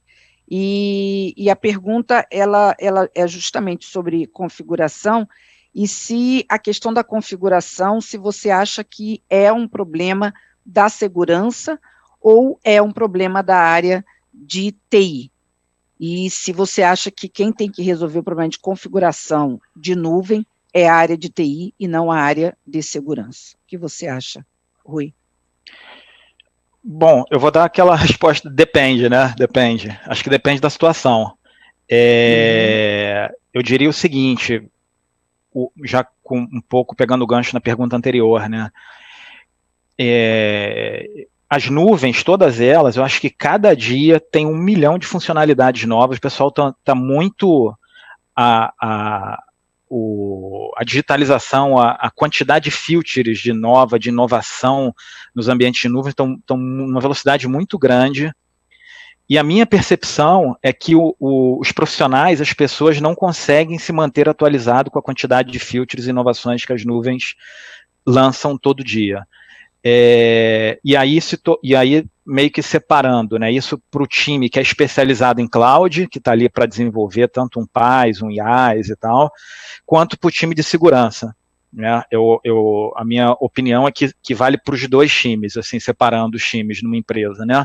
Então, assim, como tem muita inovação e a velocidade está sendo muito grande, é difícil para o time de cloud, né? Isso que tem empresa que nem tem, mas algumas já tem um time especializado em cloud, né, para se manter atualizado, para se manter up-to-date ali em todas as inovações, tudo que é benefício que as clouds estão trazendo, né. Quando você é uma empresa que tem multi-cloud, aí o problema aumenta, né, dependendo da quantidade de cloud que você tem na empresa. Então, a sua condição de manter atualizado fica mais difícil ainda. Para o mundo da segurança, da mesma forma. Também é difícil ter um time de segurança especializado em cloud, que só atua em cloud. Normalmente, as empresas têm um time de segurança, né, que também atua em cloud. E aí, para você se manter atualizado com tudo aquilo que a cloud tem ali por trás, no detalhe, também acho que é um desafio grande. Aí, acho que a maioria acho que você leu uma das perguntas e uma das reclamações das pessoas que tem carência de profissional com esses conhecimentos, realmente eu imagino que tenha de verdade, porque é difícil você encontrar uma pessoa que consiga se manter atualizado com a quantidade de informação e de atualizações que as clouds têm trazido. né? O que é super legal por um lado, né? Porque é inovação, provavelmente as funcionalidades estão trazendo benefícios para as empresas, para as organizações, mas por outro lado, se manter atualizado com isso tudo virou um problema, né? Acabou virando um problema para as áreas de tecnologia, colocando assim, tanto para a segurança quanto para a área de cloud, especificamente. Ótimo. Bem, chegando nos momentos finais, vou fazer essa última rodada trazendo algumas perguntas que estão direcionadas aqui para vocês e nosso último tópico. Leia, temos o resultado dessa enquete de configuração, só para a gente não deixar de passar aqui para a plateia? Temos sim. A gente perguntou, né, se os erros de configuração ainda acontecem. E 90% falou que sim, ainda acontecem. Bastante coisa. A gente já esperava. Pessoal, temos aqui como nosso último tópico, um tópico bem interessante, que é o Security by Design, né? Até pouco tempo atrás, a área de SI era segmento dentro da TI que ficava abaixo, principalmente da área de infraestrutura. Esse modelo, com certeza, mudou bastante ao longo dos últimos anos. Atualmente, a área de SI conquistou um papel de protagonismo dentro do negócio das empresas, e dessa forma, esse processo, né, essa sinergia entre as áreas tem sido cada vez maior, principalmente com a área de desenvolvimento. Então, o Security by Design é um tema que cada vez mais no dia a dia das empresas ele tem crescido, né? Mas não é ainda um tema, né, que a gente perceba que seja totalmente, né, tranquilo. A gente sabe que o Security by Design ainda tem aí um grande desafio, né, essa relação com a área de desenvolvimento. E é um tema interessante para a gente abordar aqui no final. A gente sabe que tem a figura cada vez mais comentada aí dos Security Champions, cada vez mais a área de segurança avança também nesse relacionamento com a área de desenvolvimento. Então, vamos falar um pouquinho sobre esse tema aqui no final. Quem gostaria de começar, vou deixar um pouquinho aqui livre, porque todos, né, falaram bastante aqui nesse final, talvez o Marcelo Assunção, eu acho que nessa última rodada você não falou muito. Marcelo, vou começar por você, enquanto eu busco aqui algumas perguntas também para direcionar. Mas eu queria que você comentasse um pouco como é que você está vendo a visão e a evolução, principalmente, do Security by Design aí na Light. Acho que de forma geral, né, não só aqui, mas todas as companhias, a segurança ela faz cada vez mais parte dentro do processo, né, não é mais o fim do processo. Antigamente, a gente atuava muito no monitoramento e pegava os problemas e depois já tinha um monte de cogumelo, né, um monte de coisa para a gente poder, esquisita para a gente tratar. E eu acho que as empresas já se deram conta que esse modelo é inviável, até pela velocidade que a gente precisa entregar as coisas e os ataques, né, que a gente tem acompanhado aí cada vez mais frequente, né, na verdade, dia sim, dia não, a gente vê alguma companhia, algum serviço sendo exposto aí. Então, a segurança, ela tem permeado esses processos da TI, eu digo não só a segurança, né, como outros times, como arquitetura, operações, cada vez mais tem se entrelaçado com o processo de demandas dentro das companhias, né? Participando aí do processo que a gente chama fim a fim, desde o início até o momento do deploy. Inclusive com uso de ferramentas aí, como o Paulo colocou, para ajudar a gente a tirar aí as questões básicas, né, o grosso, lá 80-20 dos problemas que a gente normalmente vivencia. Então, nesse modelo, principalmente de transformação, onde a gente tem aquele modelo do squad, normalmente hoje a gente já tem pessoas de segurança já acompanhando essa demanda, mesmo no modelo ágil, para que as entregas já saiam com os requisitos, né, com um olhar de segurança. E aí isso, acho que ganha um peso até maior, porque não só a segurança, a gente também precisa olhar a questão de privacidade, né, com questões de GDPR, LGPD, se faz necessário também esse outro olhar, que muitas vezes também é analisado pelo time de segurança. Então, cada vez mais a gente está dentro das demandas ali, desde que elas nascem até o momento que elas são entregues e o monitoramento contínuo disso. Mais algum comentário interessante que a gente pudesse acrescentar nesse tópico de Security by Design? Tiago, você gostaria também de reforçar esse tema? Júlio e Gilmar, né, abriram o microfone, depois o Tiago, pode ser? Opa, ótimo. Começo? Júlio. Bom, vamos Por lá. favor. Eu penso que segurança é uma cultura, né, Graça? Então, assim como o DevOps também é uma cultura, e o DevOps ajuda isso, eu acho que esses conceitos, eles se complementam, né? Então, a partir do momento que uma instituição coloca a segurança como algo estratégico, você consegue irradiar isso para as equipes, né? Quantas vezes a gente só ia fazer o teste da aplicação no final, a aplicação já prestes a entrar em produção, o gestor com a expectativa daquela entrada em produção, e quando você rodava os testes, aí você aparecia um monte de vulnerabilidade, mas às vezes era necessário colocar em produção porque você tinha uma data, tinha uma lei, alguma coisa que te obrigava a isso. Então, com a mudança dessa cultura, né, e com a implementação da segurança como cultura, hoje os testes são realizados de forma contínua, né? Então isso já incorporou na equipe, e eu acho que o DevOps ajudou muito em relação a isso também. A preocupação também de dupla camada de autenticação.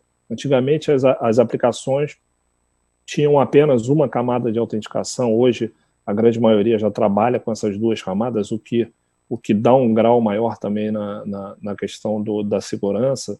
E a questão das melhores práticas de programação, né, de desenvolvimento, para evitar essas vulnerabilidades. Então, acho que o mercado evoluiu muito com esses conceitos, eu acho que o DevOps também ajudou nisso, e a questão da cultura da segurança, quando ela é desenvolvida dentro da empresa, ela acaba entrando no sangue das pessoas, e hoje aquela coisa chata de ter que testar uma aplicação, né, que o desenvolvimento via como sendo uma coisa chata, uma barreira da operação para aquilo entrar em produção, ele já percebe que a responsabilidade dele é muito maior, e não é só um teste formal, é a questão da continuidade, a garantia da continuidade daquele serviço. Então, eu acho que quanto mais esse tema é debatido, melhor é para que a gente ofereça. A gente vai estar sempre correndo atrás do rabo, isso é natural, mas quanto mais próximo a gente tiver, melhor. Gilmar? Complementando lá desde a Graça e passando pelo Júlio, eu acho que essa mudança de cultura ela gerou um outro ponto, que é a mudança do perfil do profissional de segurança da informação. Porque quando a gente estava lá atrás, quando começou, e o profissional de infraestrutura, ele entendia que a evolução da carreira dele, uma possibilidade era ir para a segurança da informação, a gente efetivamente migrou muita gente de infraestrutura tradicional para a segurança. E quando a gente já existia um embate entre tecnologia e desenvolvimento naturalmente, e a gente trouxe esse embate também para a segurança. Nos últimos anos, com esse approach de cultura que o Júlio acabou de comentar, eu acho que a gente conseguiu trazer os times de desenvolvimento de uma maneira mais próxima, conseguiu mudar o perfil do profissional de segurança, entender que infraestrutura não é só essa qualidade que o cara precisa ter, ele eventualmente tem que entender de infraestrutura, mas ele também tem que entender de desenvolvimento de algumas linguagens, pelo menos as mais comuns, como Python, Java, Node.js, que é mais recente. Então ele tem que ter esse conhecimento para que ele consiga ter trocas sinceras com esses times de desenvolvimento. E a área de segurança, ela pare de ser um apontador de erros e se torne um parceiro das áreas de desenvolvimento na resolução dos problemas. Porque você rodar uma ferramenta lá no final, antes da aplicação entrar em vigor, e entregar um relatório, efetivamente você não está entregando valor, né? Você está tirando um problema seu e colocando um problema no colo do outro. E aí, quando você troca esse mindset para um modelo de cultura, você coloca um time de segurança efetivamente para ajudar o desenvolvedor, trabalhando lado a lado para resolver o problema final. Porque no final do dia não existe o problema do Gilmar da segurança ou do Júlio da infraestrutura, existe um problema da empresa. E que nós deveríamos estar engajados em resolver fim a fim. Acho que é isso. Eu tenho aqui o pedido do Paulo, acho que passamos por você, Paulo, que eu acho que você ainda queria comentar algo sobre o tópico anterior de configuração, não é isso? Tenho essa informação aqui. Então, estou voltando para você. Eu acho que o pessoal posicionou muito bem aí em relação ao tópico anterior. Acabou que eu queria complementar, mas falaram tudo que eu acho que a gente esgotou bastante no tópico anterior. Falando a respeito desse tópico agora, na questão de segurança por design, né, não batendo na mesma tecla que isso é uma cultura, enfim, que faz parte dos times agora pensar em segurança também, mas também a questão de que desde o momento em que o produto é criado, seja um produto para os nossos usuários internos ou para o nosso usuário na rua, tem que se pensar em segurança e privacidade. Então, é uma coisa que, a partir do momento que você começa a trabalhar na geração de valor do produto ou nos seus MVPs, e você começa a mostrar isso para a empresa, que pensar em segurança lá na ponta é a melhor forma de se conduzir o processo, isso é enraizado de forma muito natural pelos times, pelo menos aqui dentro da OLX.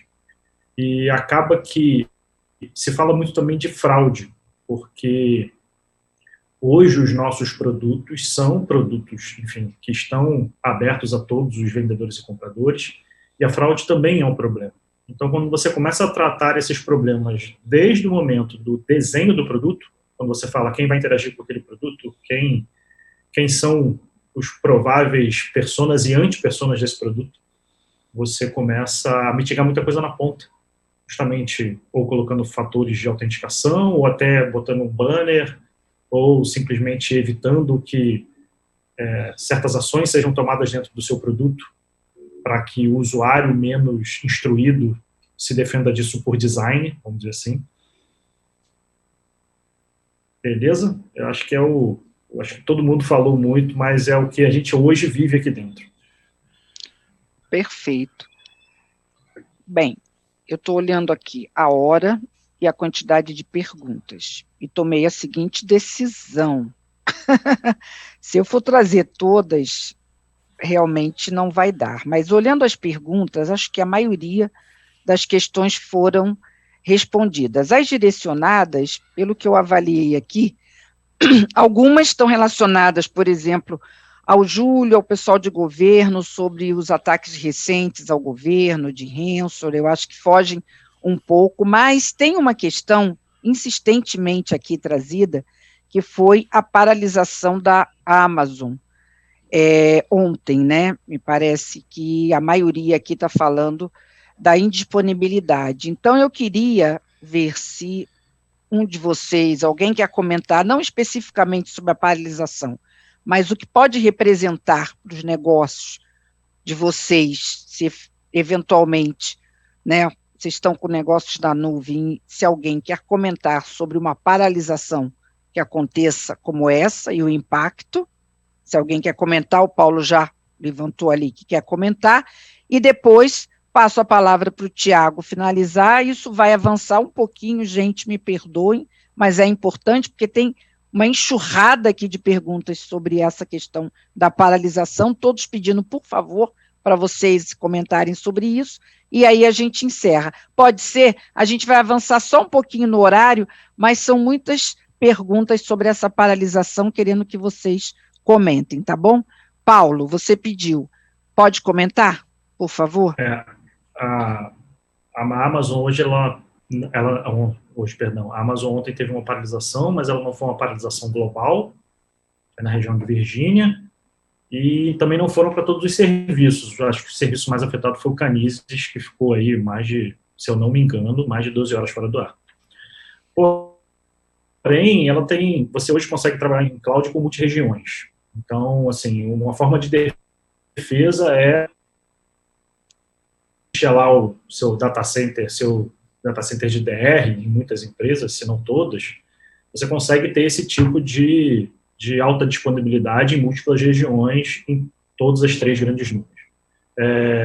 Eu ainda sou um grande fã da nuvem, não só pela agilidade, mas eu digo que eu, quando eu trabalhava em empresas que tinham data centers físicos ou colocations, eu passava muito mais tempo dentro do data center do que dentro do escritório resolvendo o problema.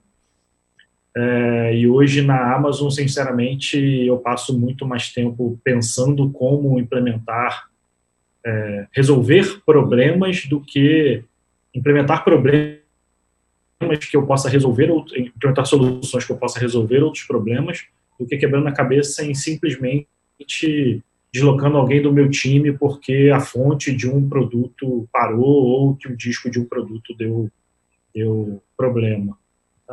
Acho que pensando bem, desenhando bem seu produto, você tem autodisponibilidade para, no caso do Kinesis que parou em Virgínia, você utilizar uma região da costa oeste ou até numa região da América do Sul. Não vejo problema. Perfeito. Se não me engano, o Marco também se posicionou. O Gilmar e o Marco.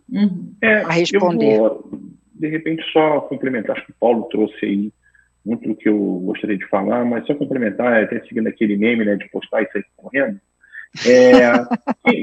Quem, assim, na nossa infraestrutura on-premise, é uma realidade os serviços estarem disponíveis.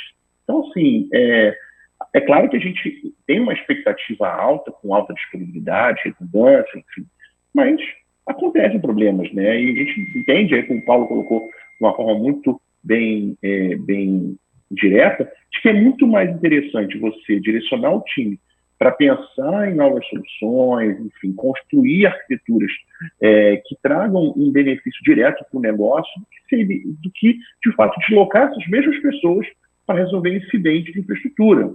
Né? É claro que, enfim, os recursos são limitados e a gente precisa usar eles com mais racionalidade. Então, é muito mais para fazer essa provocação de que problemas acontecem. Né? Então, a gente não espera, mas, enfim, eles vão acontecer, eles também têm que estar cientes disso. Perfeito. Mais um comentário? Gilmar pediu também. Gilmar? Opa! Acho que o Paulo já falou boa parte do que eu ia falar, e ontem eu tive a triste experiência até da fechadura de casa não funcionar, né? Porque estava tudo na mesma região. Mas o Bluetooth estava configurado e ainda tinha chave reserva, porque eu sou de tecnologia, mas eu acredito se a probabilidade vai acontecer uma hora, independente do local. Quando a gente pega a infraestrutura, as pessoas elas têm, e aí talvez o Marco tenha uma experiência até maior do que a nossa, nesse contexto, quando você vai construir um sistema on-premise, uma arquitetura on-premise, você coloca 2 firewalls, você coloca 2 servidores, você coloca tudo duplicado, minimamente ali, e até, eventualmente, em ambientes maiores, você coloca entradas de energia separadas, você tem toda uma questão de disaster recovery ali. E, cara, é um erro banal, mas que o Paulo certamente vai concordar comigo, a maior parte das pessoas que vão para a nuvem, elas cometem. Elas não fazem plano de disaster recovery. Os caras não constroem uma infraestrutura paralela em outra região. E eles entendem que o fato de ser nuvem, ter um monte de servidor ligado e você não se preocupar com a memória, com o processamento, que isso já é uma redundância, e não é, entendeu? Tem uma questão de arquitetura ali dos nossos times que a gente precisa influenciar diretamente e trazer a cultura de nuvem. E realmente eu não vejo o servidor, eu não sei qual é a fonte que queimou, mas tem que existir um disaster recovery. E eu concordo com o Paulo quando ele puxa o tópico de, cara, costa leste, costa oeste, eu ainda vou mais agressivo. Eu colocaria literalmente numa região diferente e faria a sincronização dos dados. É bem importante esse tópico. Acho que ontem, boa parte das empresas que a gente acreditava que eram de tecnologia, elas também cometeram a mesma falha. Por exemplo, a August, que parou de funcionar. Eu vi no Twitter uma galera reclamando que a campainha de casa e as câmeras pararam de funcionar, então virou uma loucura. No meu caso, só foi a fechadura eletrônica, minto, o aspirador de pó também, o robozinho parou, morreu. Mas, enfim... a minha filha reclamou por causa da Alexa. A Alexa morreu. Mas, galera, e quando você pega a região que foi afetada pelo Kinesis, é uma região que é amplamente conhecida como uma região de teste da AWS. Volta e meia, as primeiras implementações eles fazem nessa região.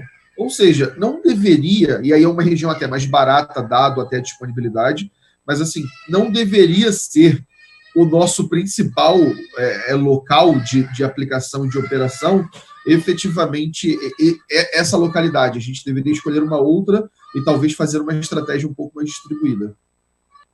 Verdade. Rui? Só um comentário rapidinho, né, em cima de, acho que todo mundo já falou bastante, super pertinente aí o comentário do pessoal, mas assim, eu acho que tem a questão da arquitetura, né, assim, eu tenho uma aplicação que pode ficar parada, a minha Alexa pode ficar parada, não tem problema, então, para que redundância, né? Agora, se tem uma aplicação que não pode ficar parada, pensar em disaster recovery, como o Gilmar falou e tal, é até básico, né, então, assim, não é porque está na nuvem que o conceito de on-premise vai para a nuvem também nesse sentido, né? Então, Verdade. medir um pouco o que pode parar e o que não pode nessa hora. Tá certo. Pessoal, Tiago, que pena. Dá para ficar até meio-dia, Tiago? Não dá, né? Tem gente falando aqui. Podemos estender aí, ó, para a tarde inteira. A galera aqui, a galera da audiência está falando aqui, ó. Tem um recado aqui para vocês, quer ver? Daniela Moraes, CISO da Heineken. Poxa, Graça, que bom. Desse debate da nuvem está sensacional. Essa vivência de todo mundo nos dias de hoje, fantástico. Segurança versus habilitar o business. Beijos aqui da Daniela Moraes, da Heineken. Estou adorando o debate. Esse é só um dos recados que eu estou recebendo aqui do pessoal que está acompanhando vocês aqui de São Paulo, hein? Fora os cariocas. Sensacional, gente. Pena que tem que acabar, né, Tiago? Pois é. Tem que terminar, Tiago, senão, olha aí, ó, quase meio-dia. Tem que acabar. É aquele que pena. Infelizmente. Infelizmente, né? Eu acho que, assim, como uma mensagem final que a gente pode perceber aí é que, enfim, nuvem vai ser algo que... Né, é a nossa realidade de hoje, ela, né, veio, vai ficar. Acho que 2020 traz para a gente um ponto muito legal, né, assim, se dá para falar isso, né, algo que a pandemia impulsionou foi, de fato, essa jornada, e eu acho que uma coisa que fica aí para a gente poder, né, refletir um pouco bacana, a pandemia veio, tá aqui, mas assim, meio que o que tinha que acontecer por conta da pandemia aconteceu, mas como é que a gente vai olhar para o futuro agora, né? Uma vez que a gente começou a inovar, como é que vão ser essas inovações daqui para frente, né? O que a pandemia mudou do ponto de vista de planejamento das empresas para 2021, por exemplo?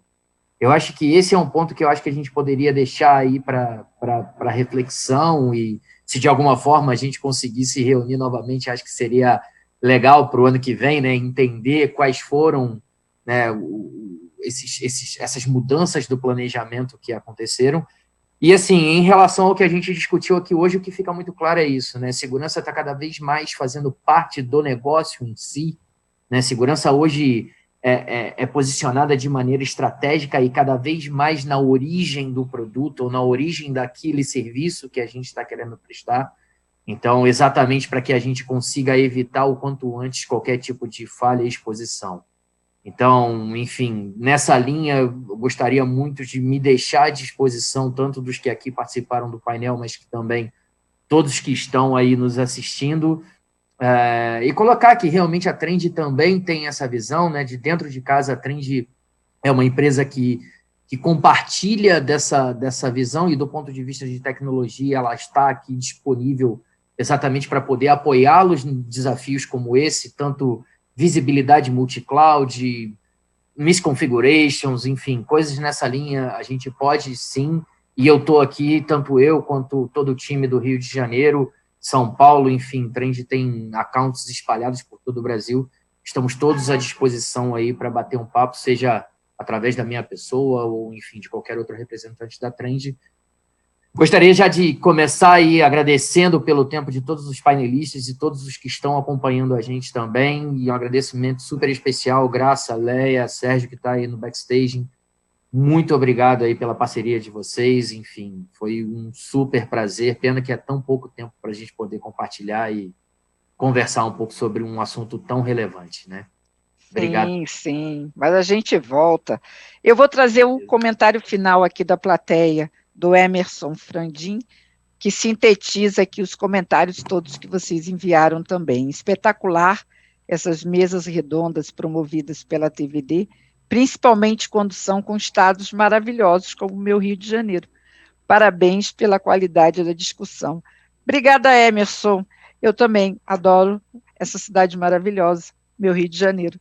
Obrigada, Marcelo Lintomen, obrigada, Marco Lopes, obrigada, Júlio Urdangarim, obrigada, Paulo Baldner, obrigada, Rui Borges, obrigada, Gilmar Esteves, obrigada, Marcelo Assunção, obrigada, Tiago Vila, meu parceiro. Falei todos, obrigada, Rui Borges, obrigada, Gilmar Esteves, falei todos, né? Que estão aqui no meu quadradinho, e Leia Machado, minha super parceira. Pessoal, obrigada plateia, obrigada time, staff, TVD. Gente, Obrigado. até a próxima. Até. Beijo, pessoal. cidade maravilhosa. Ótimo dia para vocês. Tchau, tchau. Valeu, Obrigado. tchau, tchau. Valeu, pessoal.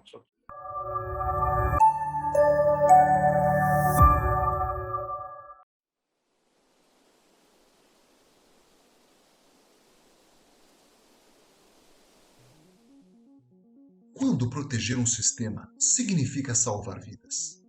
Quando a segurança de um computador vai além do mundo virtual?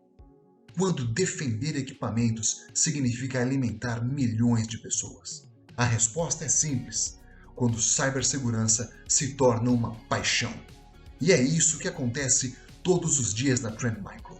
Para nós, segurança digital é mais que tecnologia e ciência, é a nossa vocação. É por isso que a Trend Micro atua no Brasil e no mundo para trazer soluções que impactam organizações da área da saúde, da agricultura, indústria e muitas outras. É com muito orgulho que ajudamos a proteger sistemas e equipamentos que salvam vidas em hospitais, produzem alimentos nos campos e contribuem para o avanço da economia de nossa comunidade local e global. Essa é a nossa missão. Essa é a nossa paixão. Trend Micro, protegendo seu mundo conectado.